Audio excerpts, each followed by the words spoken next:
guys, I'm Stephan Senekal. I'm a cross-country rider and I prefer anything that goes downhill and fast and short, preferably like an hour and a half, and that's what I do.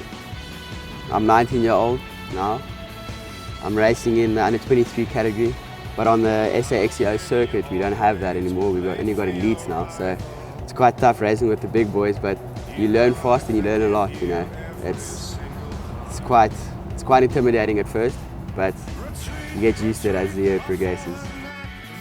Stage racing, it's a different game. There's so much preparations that you have to think of, and you know, you only think of it when you're here, and half the stuff you miss. So it's a lot of prep that goes into this. You know, usually you race for one day, or in my case, you know, cross country, where it's a day prep before the time. You know what to do, and it only takes an hour and a half. Yeah, it's 4 days of constant prepping, and you know, you can never prep too much here. That's what I've learned so far.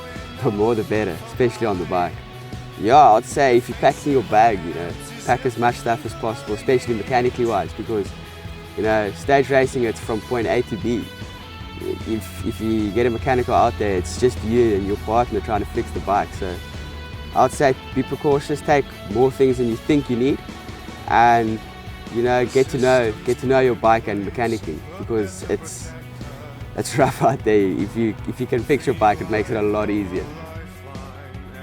So we go over the first pass, the first real downhill, I'd say, of the race, and we decided to attack, and I pushed too hard, and I was off my line and I cracked my rim. It's a gold rim, and I'm riding tubeless, so then we had to wait. We put a tube in, and then it pinch flatted on the broken rim. Then we put another tube in and we padded it with some bars, you know, packets of bars, and that managed to hold, but then we were so far off the pace. It was just another game of catch the leaders, but we didn't even come close. But you know, it's good character building. You get to know yourself, you get to know your partner especially, but you know, when you see the village, it's happy days. You're on your bike in the day and you're like, this is so tough, you know, how am I going to get through it? But at the end of the day, when you're relaxing, you know, when you're tense, you think to yourself, I'm proud of myself for finishing it. So from that aspect, it's an achievement. That's fun, it's great. But it is tough. You know, don't expect to come here and breeze through it. Just prepare yourself, and you know, if you've done your part and you've trained, it's a lot easier, and from that it's fun. It's really an accomplishment to finish a stage, yeah. I started late, you know, I started in grade 9. And I mean, it's obvious for any kid at my age then, Barry Stander was the hero, and he still is my hero.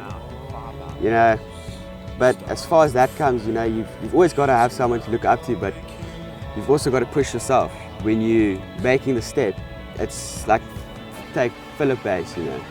I was always thinking, you know, after Barry passed away, this is the next thing. But now when I'm racing in the same races, then you've got to sort of level the playing fields in your head and say, you know, this is where you are now. But definitely Barry Stander. I mean, he was my hero, and like I said, he still is.